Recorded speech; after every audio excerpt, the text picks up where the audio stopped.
بسم اللہ الرحمن الرحیم۔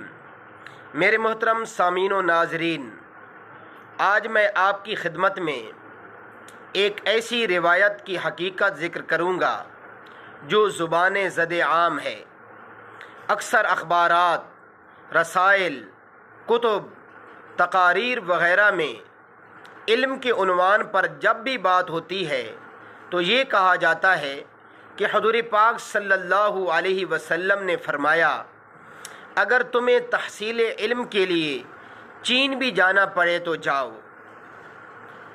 تو کیا واقعتاً یہ حدیث ہے اور آپ صلی اللہ علیہ وآلہ وسلم سے ثابت ہے؟ تو آپ اس کی حقیقت کو خوب توجہ سے سماعت فرمائیے۔ یہ حدیث علامہ سیوطی رحمۃ اللہ تعالی علیہ نے جامع صغیر جلد نمبر 4 صفحہ نمبر 44 میں ابن عبد البر رحمۃ اللہ تعالی علیہ کے حوالے سے نقل کی ہے۔ بعض حضرات نے اس حدیث کو من گھڑت اور موضوع قرار دیا ہے۔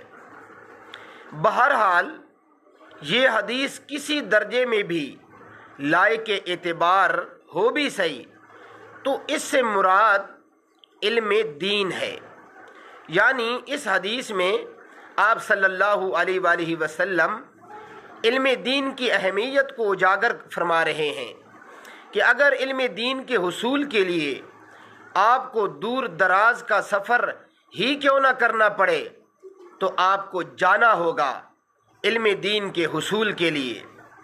جہاں تک چین کا لفظ استعمال کیا گیا ہے تو یہ چین اس وقت عربوں کے لیے بہت دور کا ملک تھا، تو اس لیے چین کا لفظ استعمال کیا اور ساتھ میں علم دین کی اہمیت کو بھی اجاگر فرمایا گیا۔ میرے محترم سامعین و ناظرین، اس حدیث کی یہ حقیقت ہے۔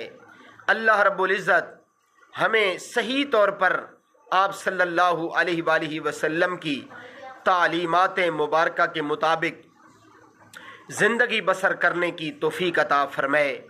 اللہ مجھے اور آپ کو عمل اور آگے تک پہنچانے کی توفیق عطا فرمائے۔